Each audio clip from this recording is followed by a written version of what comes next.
महाभारत 6:7 श्री कृष्ण अर्जुन संवाद। अर्जुन ने कहा, हे वर्षा, इस युद्ध में किसने विजय पाई, किसने त्रिभुज का नाश किया? हे योनातान, ये कहो।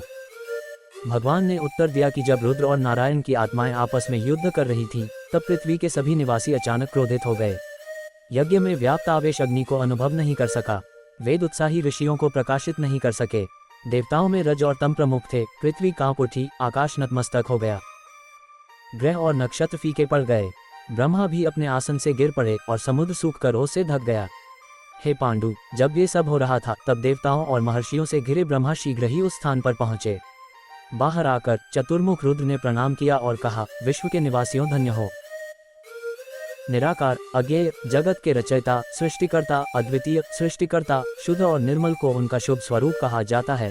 धर्म वंश में उत्पन्न हुए इन दोनों महादेवों नर और नारायण ने घोर तपस्या की थी।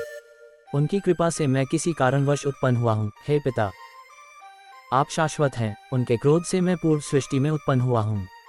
हे वर, मुझे, देवताओं और ऋषियों को संतुष्ट कीजिए और उन्हें तुरंत संतुष्ट कीजिए। दिव्य जगत में शांति हो।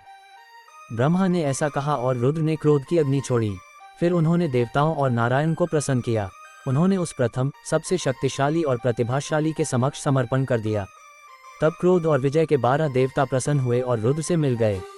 ब्रह्मांड के स्वामी हरि ने ऋषियों, ब्रह्मा और देवताओं द्वारा पूजित उत्तर देवों के बारे में कहा, जो तुम्हें जानता है वह मुझे जानता है, जो तुम्हारा अनुसरण करता है वह मेरा अनुसरण करता है। हम दोनों में कोई अंतर नहीं है।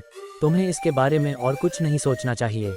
अब से मेरे वक्षस्थल पर भाले के निशान का नाम श्रीवत्स होगा। तुम भी मेरे हस्तचिन्ह से श्रीकंठ हो जाओगे। भगवान कृष्ण ने आगे कहा, इस प्रकार आपके शरीर पर इन 2 चिन्हों को रखकर और एक अद्वितीय मैत्री बनाए रखकर दोनों ऋषि रुद्र सहित देवताओं को उनके स्थानों पर भेज देंगे और तपस्या करेंगे। हे दैत्य, मैंने तुम्हें बताया है कि युद्ध कैसे और किसने जीता। मैंने अपना गुप्त नाम और उसका अर्थ ऋषियों द्वारा बताए अनुसार समझाया है।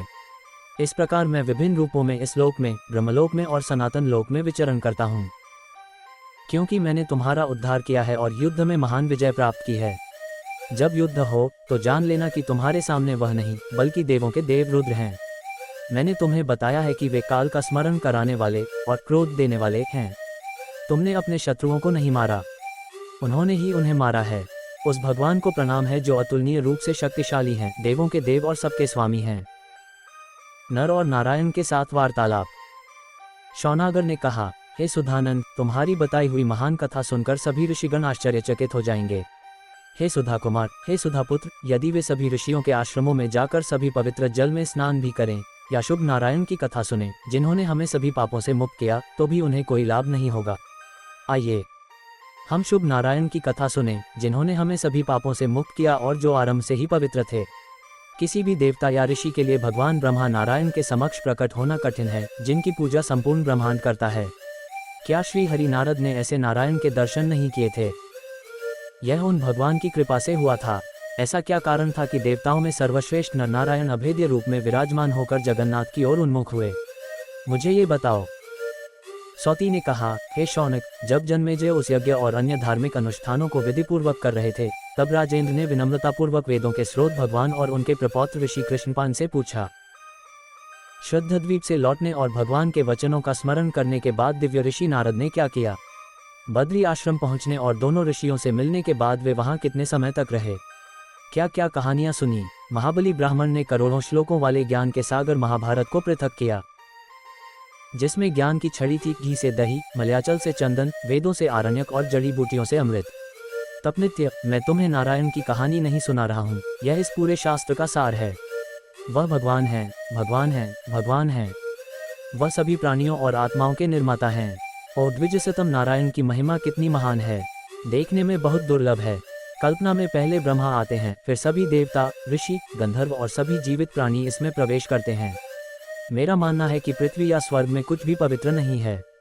सभी ऋषियों के आश्रमों में जाने या सभी तीर्थों के पवित्र जल में स्नान करने से नारायण की कथा सुनने के समान फल नहीं मिलता। हम समस्त पापों के नाश करने वाले जगत के स्वामी की कथा सुनने से पवित्र हो जाते हैं। इसमें कोई आश्चर्य की बात नहीं है कि महाबली धनंजय ने वसुदेव की सहायता से महान सिद्धि प्राप्त की। यदि जगत के स्वामी विष्णु ने उनकी इस प्रकार सहायता की, तो उन्हें तीनों लोकों में किस बात की कमी थी? हे श्रेष्ठ ब्राह्मण, हमारे सभी पूर्वज धन्य थे क्योंकि जनार्दन ने उनके कल्याण और समृद्धि का ध्यान रखा। जिन प्रभु की तपस्या की संसार वंदना करता है, उन्होंने हमें अपने दर्शन दिए हैं। हमारे पूर्वजों ने ऐसे पवित्र आभूषणों से विभूषित हरि को कभी नहीं देखा था। ब्रह्मा के पुत्र नारद उनसे भी अधिक धन्य थे। मेरा विश्वास है कि अमर नारद कोई साधारण ज्ञानी ऋषि नहीं थे। उन्होंने शतद्वीप जाकर श्रीहरि के दर्शन नहीं किए थे। ये स्पष्ट है कि उन्हें उन प्रभु की कृपा से ही दर्शन प्राप्त हुए थे। क्या वे भगवान के अखंड रूप के दर्शन करने के बाद नरनारायण के दर्शन हेतु बद्री आश्रम लौटे थे? हे महर्षि, इसका क्या कारण था? ब्रह्मा जी के पुत्र नारद, जो शतद्वीप से निवृत्त हुए थे, बद्री नामक आश्रम में आए और दोनों ऋषियों के दर्शन किए। आप वहां कितने समय तक रहे? उन्होंने क्या प्रश्न पूछे? श्वेविप से लौटने के बाद उन महामुनि नरनारायण ने क्या कहा? फिर भी यही कहा। नारद ने नरनारायण के दर्शन किए। वैशंपायन ने कहा, उन अनंत तेज वाले भगवान व्यास को नमस्कार। उन्हीं की कृपा से मैं भगवान नारायण की यह कथा कह रहा हूँ। हे राजन, नारद श्वेविप गए और अक्षय श्रीहरि के दर्शन करके मेरु पर्वत पर लौट आए। उन्होंने जो कहा था उसे पूरे मन से पूरा किया। हे राजन, तब ऋषि ने आश्चर्य से कहा, मैं इतनी लंबी यात्रा के बाद यहाँ सकुशल पहुँच गया हूँ। मेरु पर्वत से कंठमांडन पर्वत की ओर उड़ते हुए वह स्वर्ग की ओर तेजी से बढ़ा और अचानक एक विशाल मैदान में उतरा। तब उसने उन दो महान ऋषियों को देखा जिन्होंने महान तपस्या की थी, महान व्रतों का पालन किया था और भगवान के प्रति समर्पित थे। ये सूर्य से भी अधिक चमकीला था जो पूरे विश्व को प्रकाशित करता है। वे आदरणीय ऋषि श्रीवत्स के चिन्ह से सुशोभित थे। उन्होंने जटाएं धारण की थीं। उनके हाथों पर हंस के निशान और पैरों पर चक्र के निशान थे। चौड़े स्तन, लंबी भुजाएं, 4 अंडाकार आंखें, 7 दांत, 8 दांत, पवित्र स्वर, सुंदर चेहरे, चौड़े माथे, सुंदर भौहें, जबड़े, नाक और छत्र के समान सिर, ये उन लोगों के लक्षण थे। उन दोनों को देखकर ऋषि प्रसन्न हुए। उन्होंने भी प्रणाम करके पूछा, क्या आप कुशल से हैं? उस महापुरुष को देखकर उन्होंने मन ही मन सोचा, उस सभा में उपस्थित सभी प्राणी ही नहीं अपितु यह महामुनि भी प्रणाम करते हैं। वे उनकी ओर मुड़े और उनके सामने शुभ मुद्रा में बैठ गए। हे मोक्ष! प्रातःकाल की सुगंध से परिपूर्ण वे ऋषिगण अपनी प्रातःकालीन क्रियाएं पूर्ण करके आसनों पर बैठ गए। जब वे तीनों बैठ गए तो वह स्थान यज्ञ की अग्नि के समान यज्ञ से भर गया। तब नारायण ने आतिथ्य स्वीकार किया और आनंद में विश्राम करते हुए नारद से कहा, आपने हम दोनों के सनातन ईश्वर परमात्मा के दर्शन किए हैं। क्या आपने उन्हें श्वेत द्वीप पर देखा है? नारद ने उनसे कहा, मैंने उन्हें देखा है जो धनवान, सर्वव्यापी और अमर हैं।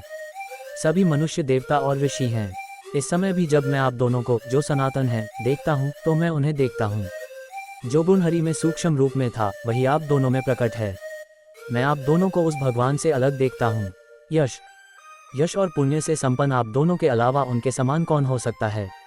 उन भगवान ने मुझे सिद्ध धर्म, ज्ञान के सिद्धांत और अपने भूत और भविष्य के अवतारों के बारे में बताया। वहाँ श्वेत लोग 5 इंद्रियों से रहित, बुद्धिमान और उस परम आत्मा के प्रति समर्पित रहते हैं। वे सदैव उस भगवान की पूजा करते हैं। वह उनके साथ क्रीड़ा करते हैं। भक्त भगवान और अपने प्रियजनों के प्रति अत्यंत समर्पित होते हैं। क्या वह प्रिय नहीं है? ब्रह्मांड के रक्षक, सर्वव्यापी भगवान माधव के भक्त सदैव उनके साथ क्रीड़ा करते हैं। क्या वह भगवान नहीं है? क्या आप प्रेम करते हैं? भगवद गीता। वे ईश्वर हैं, कारण हैं, कार्य हैं। उनमें परम प्रबल प्रकाश है।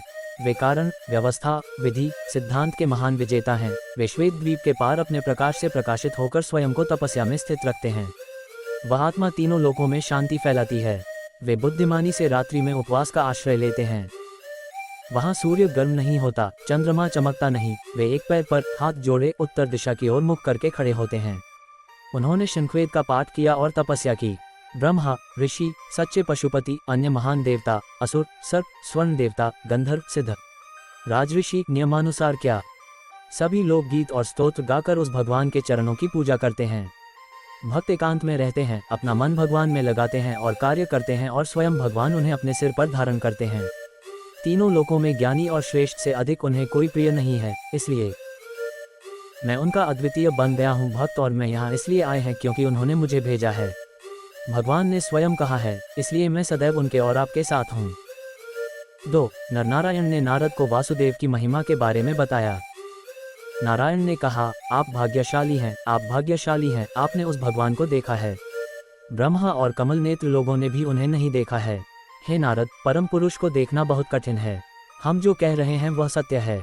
उन्हें अपने भक्तों से अधिक प्रिय कोई नहीं है। इसलिए हे दिव्य प्रकाश, उन्होंने आपको दर्शन दिए हैं।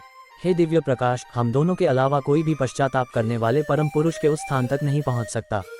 वह स्थान सहस्रों सूर्यों के तेज के समान महिमावान है, उसी स्थान से वे शासन करते हैं।